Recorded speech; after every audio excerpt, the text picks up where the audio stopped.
right, we're going to get started here in just a second.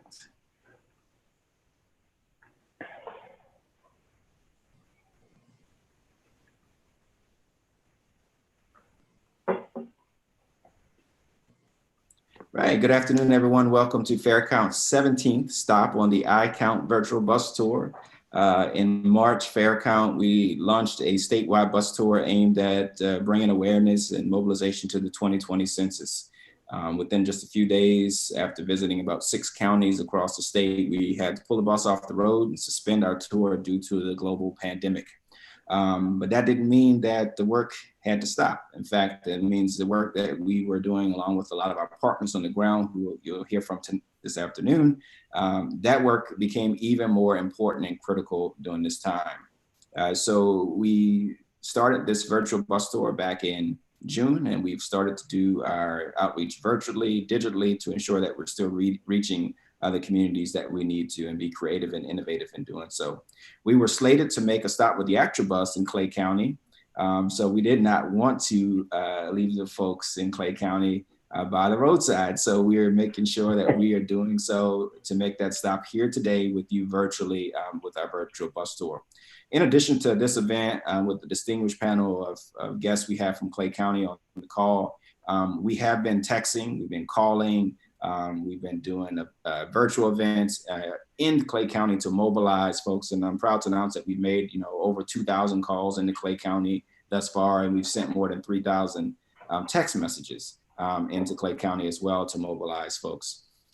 As of yesterday, Clay County had a self-response rate of 30.8%, which is compared to Georgia's self-response rate of about 58.2%. So as you can see, we have a little bit of work to do to make sure that we get to the point where we think beat 2010, but we can even, I think, go higher than that. But without anything else, I want to go right into the conversation today and start by introducing our special guests, 3 very special guests on the panel today. And I'm going to have them take just a few seconds here to introduce themselves. And I want to start with Mayor Kenneth Sumter. Good afternoon. It's a pleasure to be here. And of course, it's always been a pleasure over the last few months, so working with Fair Count. So it's a pleasure being a part of the panel. Thank you so much, Mayor. We appreciate your time this afternoon. I want to now go to Dr. Karen Kinzel. Hi, I'm Dr. Kinzel. Thanks so much for inviting me for this. We very, very much support the move to get everyone counted, get us counted in the census. So I appreciate your help with that. Thank you so much, Doctor. And last but certainly not least, Ms. Tara Gardner. Good afternoon. Thank you for the invitation as well. My name is Karen Gardner. You can't hear me? There we go. You're good. Am I good? Good afternoon. My name is Karen Gardner. I'm the project director for the Clay County Health Partnership. And the census is very vital with individuals within the community for the programs that we are able to provide in Clay County with everyone being counted. That's more funding for us to provide services that we desperately need here. Well, thank you so much, Ms. Gardner. And that's a perfect, thank you to everyone for joining us. But thank you for that, because it's a perfect segue into kind of my first question aimed right to you, Ms. Gardner. And we know the 2020 census will direct more than $1.5 trillion worth of resources, through more than 300 federal programs. When we think about WIC, SNAP, school lunch programs, Head Start programs, pre-K, Pell Grants, transportation infrastructure, all of that is impacted in some way, shape, or form by the data that comes and derived from the census. And so that makes the 2020 census, really critical for a lot of our communities. I want you to, take a few seconds to talk a little bit about why the services that the Clay County Health Partnership provides are so vital to rural communities like Clay County. Well, we have been able to go outside of our resources here and pull in other resources from throughout the state of Georgia to help provide programming within Clay County outside of the 300 federally funded programs that can be implemented for the residents of Clay County as well. We have SNAP Gardens through the Department of Public Health, the West Central Department of Public Health, and that's in alignment with the with DFACS. We've been able to host health fairs and bring in resources, and some of them have been federally funded programs through the state and through the federal to help with health fairs for local health fairs. We have provided youth development programs through the Georgia Council of the Arts. Actually, the largest grant that we facilitate here in the county is through the Healthcare Georgia Foundation. And we know that those funding resources also come down through federal dollars. So once we are small, but if all of us can be counted within this county, that's just more money that can trickle down for the services that we do not have, that we could have the ability to tap into. And I cannot stress the urgency enough to get counted, because there's a need here. We're number one for food insecurities in the state of Georgia. We cannot get earmarked as a United Way county. We are looking at working on a food pantry now to eventually to become a food bank. We need things. We did not have behavioral health services in our county. We were able to start implementing behavioral health services. And we didn't have a drugstore. Now we're getting a new drugstore. So there is change that has been a part of the movement of Clay County, but these tax dollars for being counted can be so much of a longer jump of change for the people in the rural areas of Georgia. And it's very vital for us to succeed and for just to meet the basic needs of day-to-day living through these federal dollars of being counted. Well, thank you for that. And I like especially the emphasis you put on tax dollars, right? So these are monies that we are paying in tax dollars to the federal government that are supposed to trickle back down into our communities for services and resources. And I think that's really an important point that we should drive home to constituents, residents, and community members that often don't correlate the census to those type of resources. In fact, I think a lot of people think the census is something that it's really not. And so I think we do have to do our part to make it plain in that way. So thank you so much for those comments. I'm now going to turn to Mayor Sumter. We talk about the census, we talk about, being counted, people also associated with the door knockers coming around, and we're, familiar with that process. But we don't think about the economic development impacts, and some of which Ms. Gardner just touched on. For instance, businesses are always looking to census data to drive their relocation decisions. As the mayor of Fort Gaines, why have you made the census outreach such a priority for local residents? Do you feel that an accurate count will help drive businesses to the area? Yes, I do. Really, an accurate count will help to provide many services and opportunities for businesses coming to or looking at Fort Gaines or Clay County. I was in a meeting recently, and some data was presented which indicated that Clay County had fewer qualified families for Head Start. My immediate response was a question about population shift. Are there more seniors working than working families, or is there an increase in median family income? This is real time, a real time event that now affects today the number of families that would be accepted into Head Start due to the count or the data that we have currently. So yes, having an accurate count does affect the kinds of programs.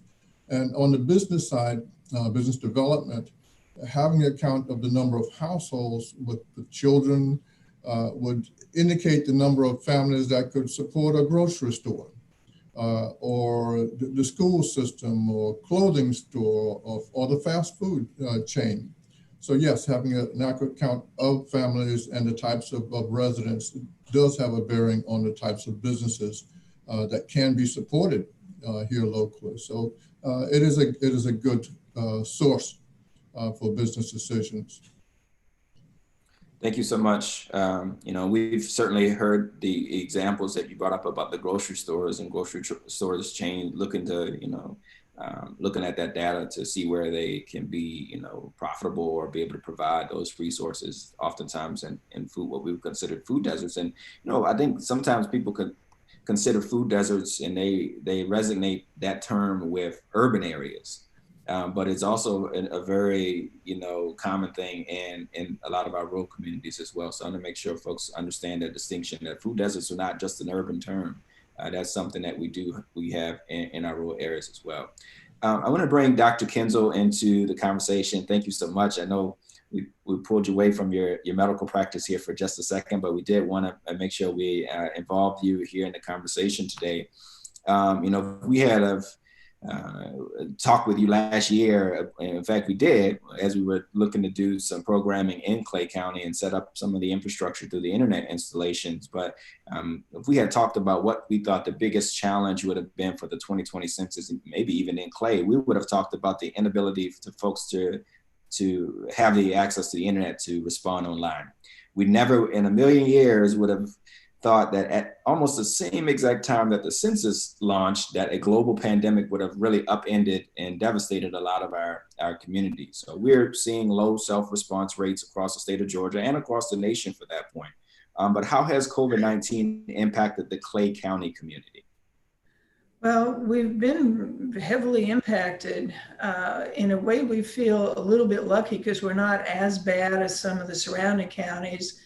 Randolph County, for example, was nationally ranked in terms of its COVID cases and death rates. Early County, Terrell County have all been terribly affected. But Clay County, unfortunately, is kind of catching back up to that. I just looked up our today's numbers. We now have 69 reported cases. Now, there's an awful lot of people who don't actually get tested. So the true number of cases is higher than that. And in a county of, we think, 3,000 people, that starts to get to be a very high number, several percentage. When I say we think it's 3,000 people, we don't even know how many people live here.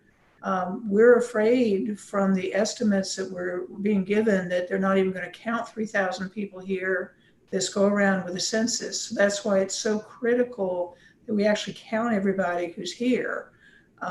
Clay County matters. I'm kind of stealing a phrase here, but we matter, Clay County matters, and the only way we're going to be counted to make a difference is to answer this darn census. And it's just something we have to do if we want to continue to develop. We have had several deaths in Clay County from the COVID and many illnesses, a lot of disruption with businesses. Most businesses were essential, but there have been huge outbreaks at places where people from Clay County work at the prisons, at the meatpacking plants.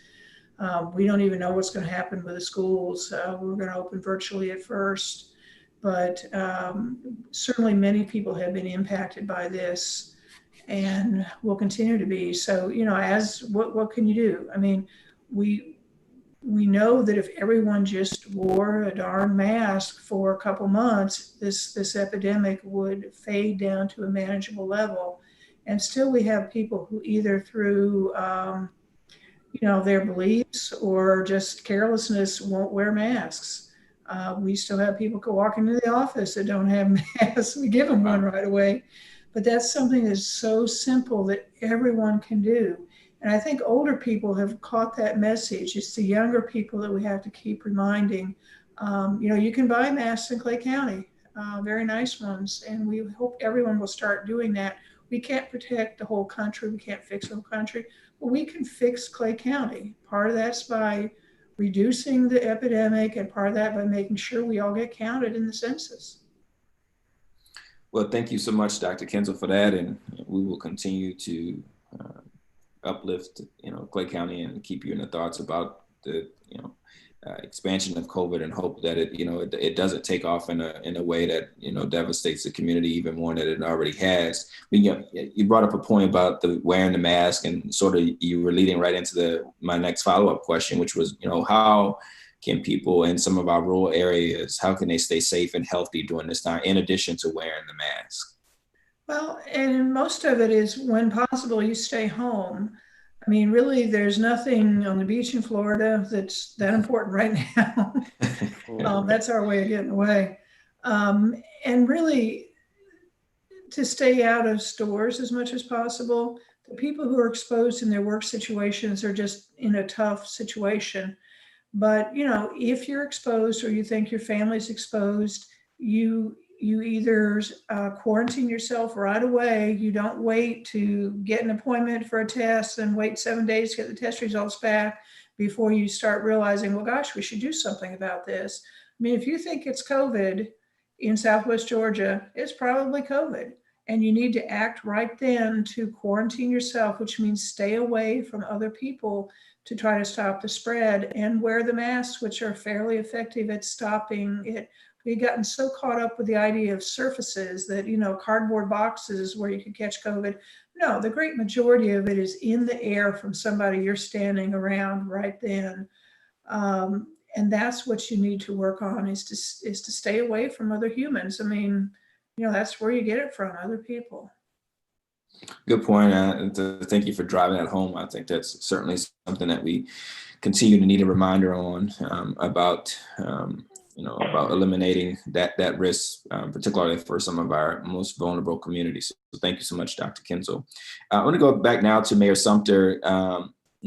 We've worked with leaders in Clay County, and I alluded to this before, to provide the internet at several locations across the county. Last year, we recognized that access to the internet was a barrier and a hurdle. And we've seen, even in some more updated reports in the last week or two or so, that the connectivity across Georgia and our rural communities is even worse than what we would have imagined. And particularly as we have conversations, and I heard Dr. Kinzel just now allude to the fact about, what schools are going to do with virtual learning and distance learning and how we combat that. And just a lot of families don't have the ability to be able to connect virtually at home. And I know you have somewhat of a technology background. So, what are some additional ways that you think we can tackle the lack of access to the internet and broadband, specifically in our rural communities? That is a very good question, and there are lots of people around trying to or working to resolve that. Currently, there are quite a few companies working to expand internet service throughout Southwest Georgia by installing cabling, fiber cable, and otherwise mostly fiber, building towers for wireless transmission. But cabling runs down corridors, rights of ways, and but they do not connect to homes. It is when customers purchase these services when there is a connection to the homes. With all of the many companies making wireless internet available and cabling available along corridors, the net result is the affordability to connect to those infrastructure. And there lies the question: how can we make, or the developers of all this infrastructure, make cabling or the access to it affordable? There is the cost side. Justifying that cost may mean providing a cost that is makes it too unaffordable for a lot of rural residents and households. There goes the rub. So the option is to go to wireless connectivity. It would be less expensive on both parts. The developers as well as the homeowner to use a wireless device. Of course, the downside to that has to do with speed and bandwidth. So you find a lot more people using their devices, wireless devices, as opposed to wireless connection. So even though the infrastructure is being created and developed over time, it's making its way through rural communities. However, wireless connectivity covers more territory for the developers. However, for the user, it's not the best solution, but it's better than no solution. But the question then on both sides is, how do we make it affordable for the good access and good speeds, affordable to the homeowner in this dilemma of scattered or less populated area to justify that expense. So the question is affordability. It is being developed throughout all rural areas throughout this country. But wireless at this point would be the least affordable method to providing access. Such a good point about the affordability piece there. You know, thinking about families and households having to choose between an electricity bill, grocery bills, medical bills, and the internet. And that is certainly a hurdle for a lot of families that I know we work with on a daily basis. And the second point was related to, you know, we bring that up, not just on the conversation about access to rural broadband and internet, but also the connection there and intersection for the census, and why being counted in the census is also important. You know, those providers, even at the federal government and services that are provided there, they're looking at, you know, where's the population of people to decide where the need is. You know, the resources are following the numbers, not necessarily the need all the time. They're following where the population and needs are. So there's a direct correlation there, and I think that's something that we can use to continue to drive the conversation home for folks that are often, you know, well, I'm not giving the federal government, they got all my information already. Why do they need this? You know, we need to make sure that we make it relational in that way. So thank you so much for kind of explaining what that looks like in terms of, you know, where we're going into the future with broadband access. We go now back to Dr. Kinzel. You know, we talked about lack of broadband. Well, now I'm going to talk about the lack of access to healthcare for rural communities. You know, that can be certainly devastating. You know, the ability to get to a hospital or a clinic in a certain amount of time for a lot of our communities could mean the difference between life and death. And so, you know, when we visit you this fall, we talked about how completing the census was critical to ensuring that these barriers were broken down. So I'm hoping that you can explain why the impact of completing the census is more than just filling out a 10-question survey, but it really is the pathway to providing these type of resources.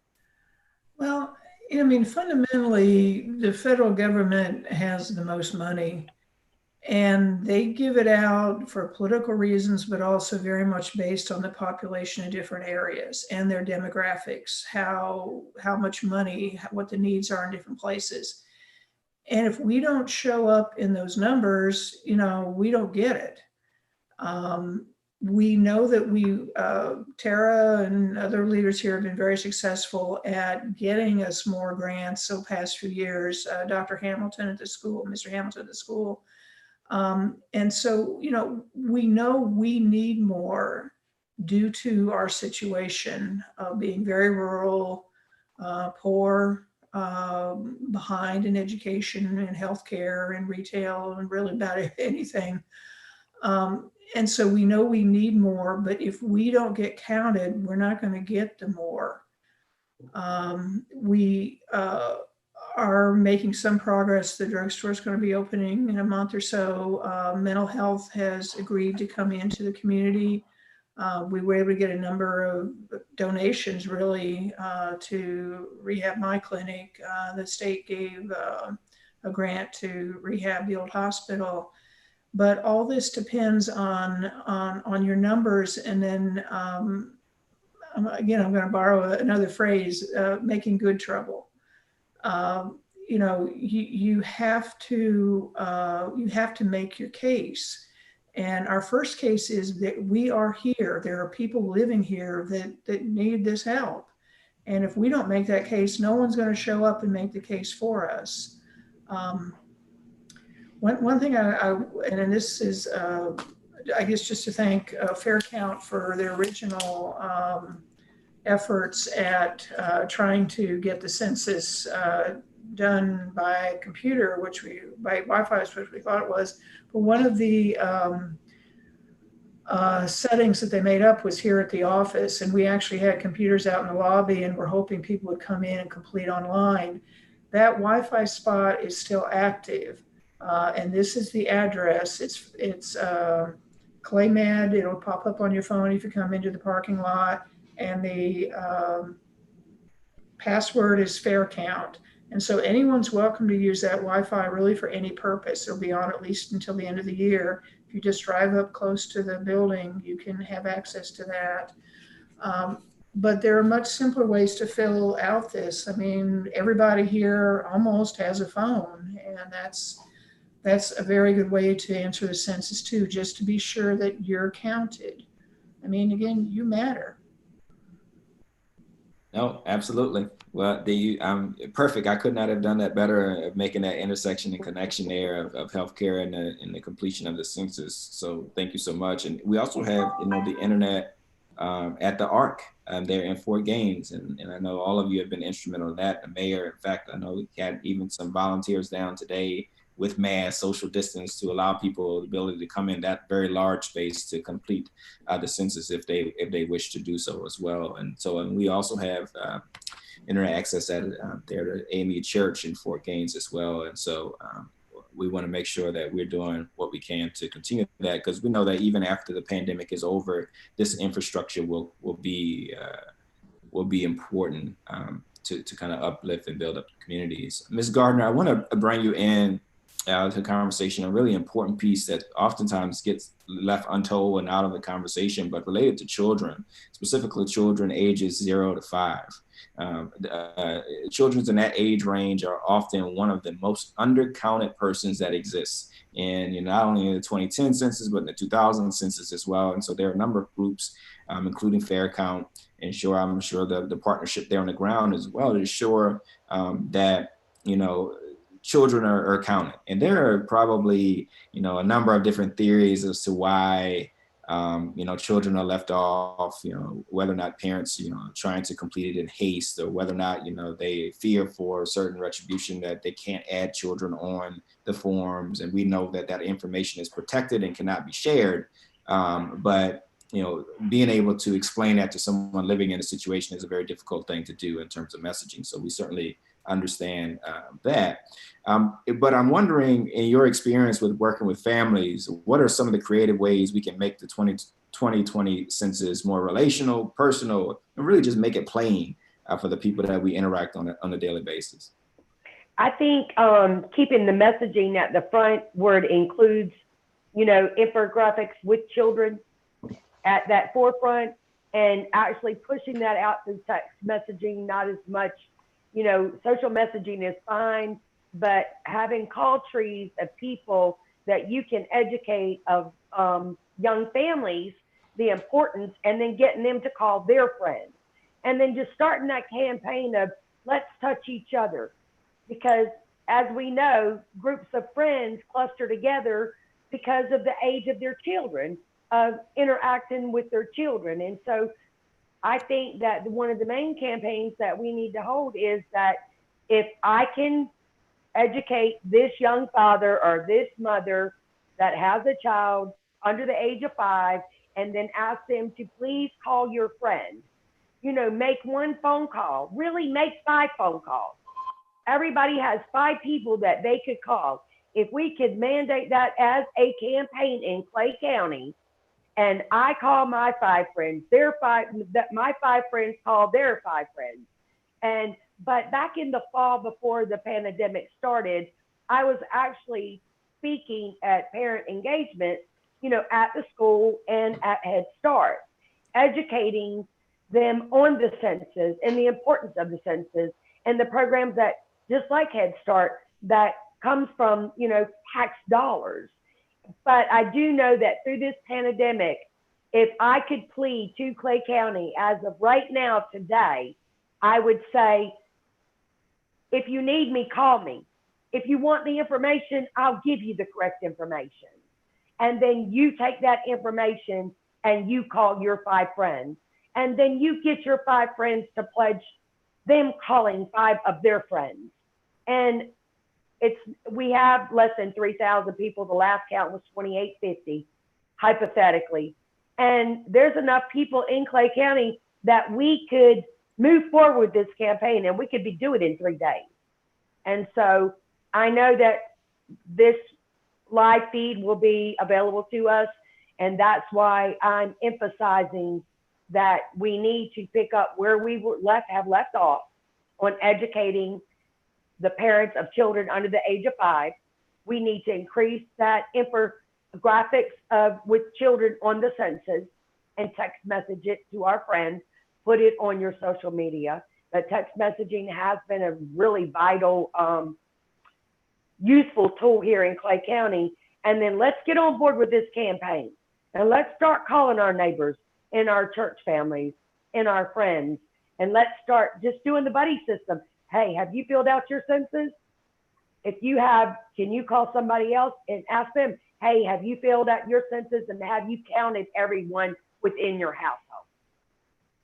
That's so great. You know, you said a mouthful there. So many different, innovative ways. And I know you guys are already introduced a lot of those methods in your outreach. And one is faith communities. In fact, we have, starting today through Sunday, a faith weekend of action, Fair Count, where we're engaging churches, places of worship to, do simple things to relate with their congregants about the importance of the census. We know that hopefully they're not doing in-person services right now, but if they're doing them virtually or drive up or whatever, we want them to, one, change their marquee or sign up front to say, complete your census. You can call here or you can go here to do it.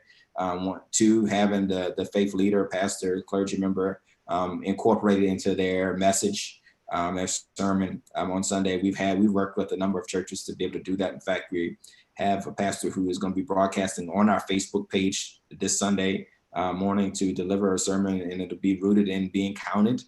So I do think we can think out of the box a lot about, the outreach that we're able to do during this time, in addition to, the social media and the texting. And we have found that texting is very effective when it comes to this. In fact, percentages of contact rates with texting people across rural communities through the pandemic. And so that certainly is an effective tool to reach communities. I wanted to see if Mayor Sumter or Dr. Kinzel, they wanted to add anything to that piece of the conversation about, what else, what creative and innovative ways can we still reach people while adhering to the safe practices that Dr. Kinzel has also articulated.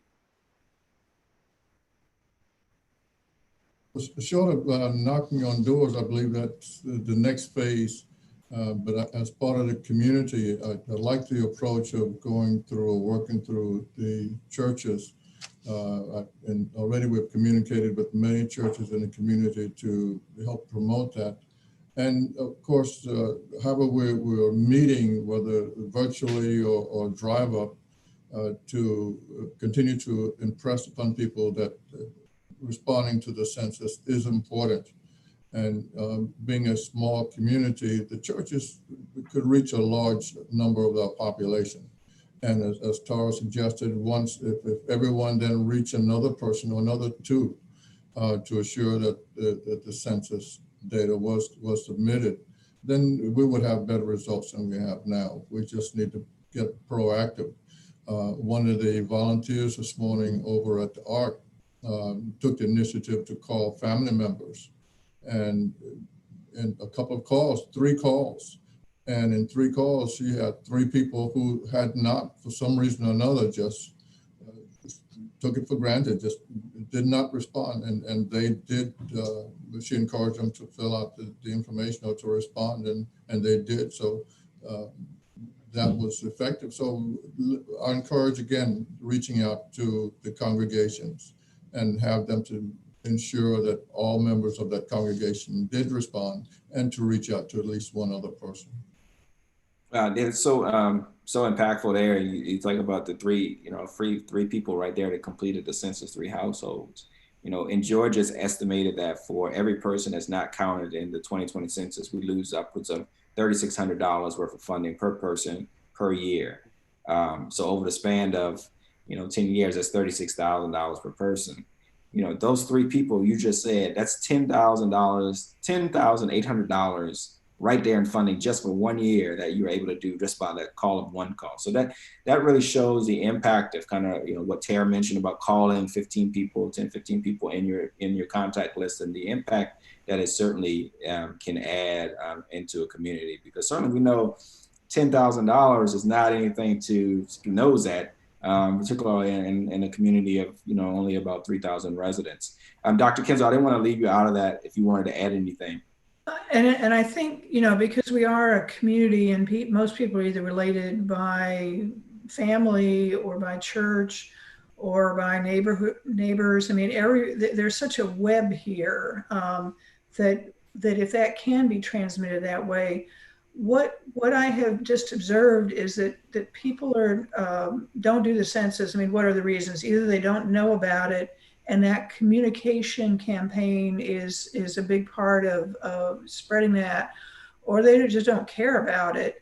And so, in addition to notifying people about it, you have to explain why it's important. The third thing is some people are afraid of it. You know, from just the reaction, you know, I don't want the government to know more about me than they already do.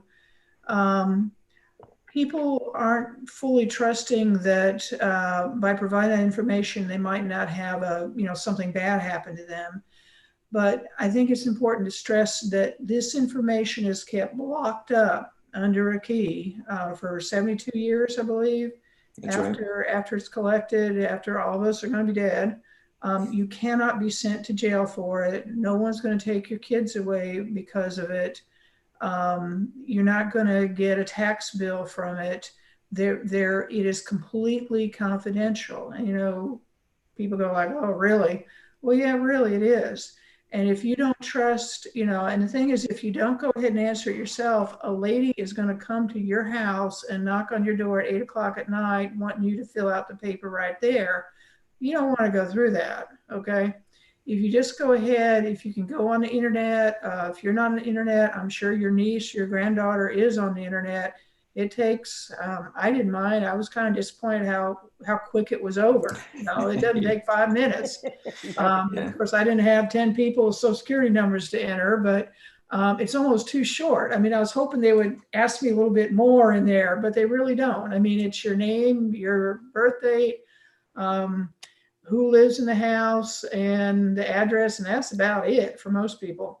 And if you're afraid of the internet thing, just call. I don't think we stress that enough. You can just call and talk to their operators and just give them the information, and then you'll be taken off the to contact list. No one's going to be calling you anymore or coming to your house or bugging you about it.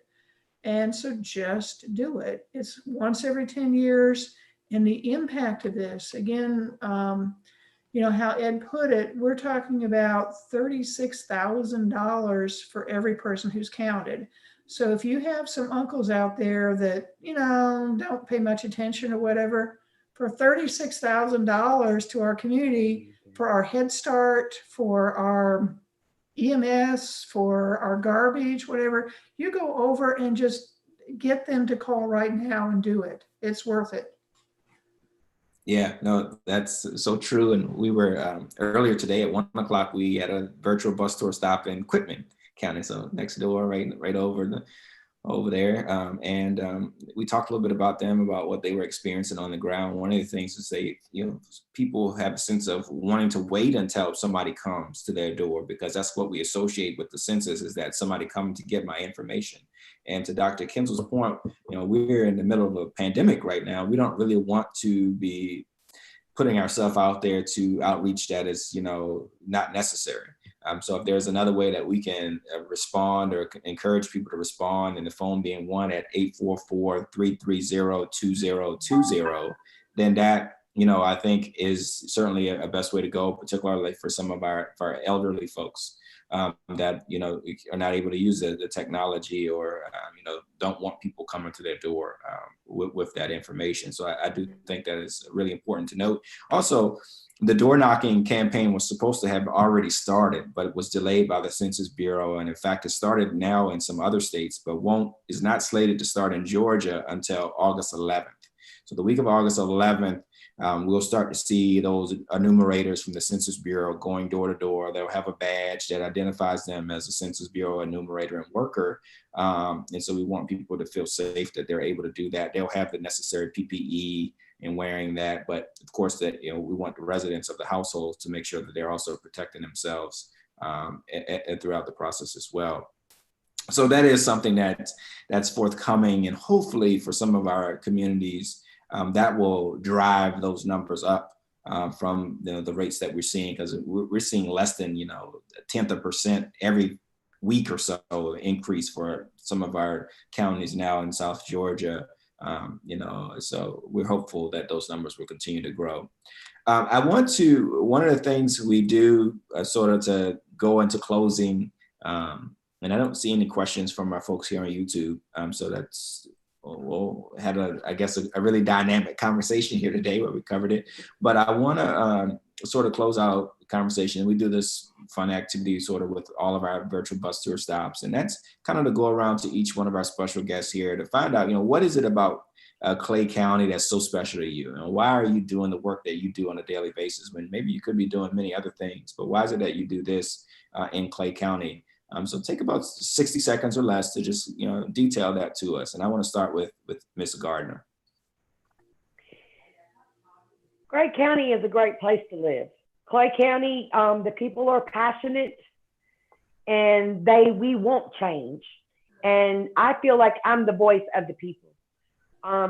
There's a lot of trust here and we just need that little extra to be able to get to leading into the same lane and everybody going in the same direction. But I wouldn't want to be any other place. I lived in another part of Georgia for 40 years and I moved to Clay County because I wanted to move to Clay County. I wanted to be a part of Clay County. And the only other thing that I'd like to say to that is I challenge Clay County to make those calls and to get your friends and your families and your faith neighbors, get them counted. But I wouldn't want to be any other place but Clay County. Well, thank you so much, Ms. Gardner. We appreciate that. I think we have a member on our staff. I'm not going to call him out by name, but he's interested in moving to Clay County at some point. But I know my panelists know who I'm talking about, but he loves it there. Mayor Sumter, what makes it so special to you? Clay County to me is an opportunity waiting to happen. There's so many amenities, so many just things right under the surface. We just need to kind of brush it off and just make it shine. I like the location on the water, and it's good for recreation of various types, on the water or in the woods, or just relaxing and watching the sunset. It's a nice, quiet community of people who are relatable. The city itself is a walkable town. It's a nice rural community where people get to know one another, and you can sit around and, as I say, watch the grass grow, or watch the corn, or watch the fish. It's comfortable, and you're really not that far away from the hustle if you want hustle. But it's a place to relax. Well, thank you so much, Mayor. Thank you for your service. We certainly appreciate that. Dr. Kinzel. One thing I realized watching us is that none of us are from here. I've been here 22 years, so I'm definitely not from here, although I plan to stay and eventually die here. But what is so fascinating about this place is I've often felt I could write everyone's name on the wall and draw all the connections between everybody. You'd have to make that kind of three-dimensional, but you can't start talking about anybody because either they're their ex-daughter-in-law or, they live down the street from them or something. People have such connections. Somebody told me about a person the other day, and they were asking a question, said, well, I don't know them. And, that's unusual that, they didn't happen to know these people who do live down the street from them. Generally, people do know everybody or know of them, and they'll watch out for you. God forbid something bad happens. I mean, the texts are going off like a tornado warning, gosh, did you hear this or that? And, oh yeah, well, I know their uncle and I'm so sorry about that. You really, I know I lived in Manhattan for 14 years, and I know a heck of a lot more people here than I did in New York City of 7 million people, because you have connections one way or another with everybody. And we need to boost that up right now so we get credit for us existing. We get counted. And so I hope everyone does take this seriously. And I'm feeling guilty enough here that I'm going to put my sign above my desk here, and we're mostly working virtually now, and I will attempt to mention the census in every call now until this is over. When is the census count officially over? October now? So the Census Bureau's current recommended extension is October 31st. And so that's kind of when it's recommended, and, you know. But we need we'll to see. be doing everything we can now, because we don't want those people coming to our house. That's correct. We want to prevent That's it. correct. Yeah, that's absolutely right. We'll get it done now, and let's be proactive about it.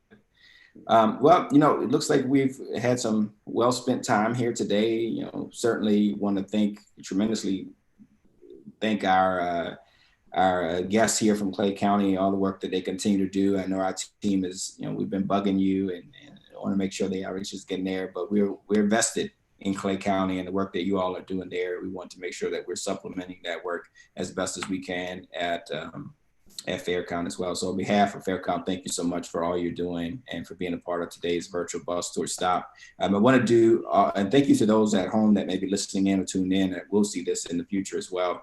I want a couple of reminders. You can complete the census questionnaire by going to my2020census.gov. Again, my2020census.gov. That's the online option. You can call in by phone at 1-844-330-2020. Again, 1-844-330-2020. Or you can send in that paper questionnaire. We don't talk much about, you know, just filling out the paper questionnaire that comes in the mail. We often throw it to the side with the junk mail, but we want to make sure, let's go through and be intentional about filling that out and sending that back in, because, you know, that could be also a very easy way to just go ahead and get the questionnaire done. So those are the 3 ways to get it done, in addition to having that census enumerator or taker come around and knock on your door. So with that, I want to thank again our special guests. I want to wish everyone a happy weekend, and I hope that you stay safe and healthy during this time. And we are looking to get those numbers up in Clay County, and I believe that we certainly can work together to make it happen. So thank you all so much, and enjoy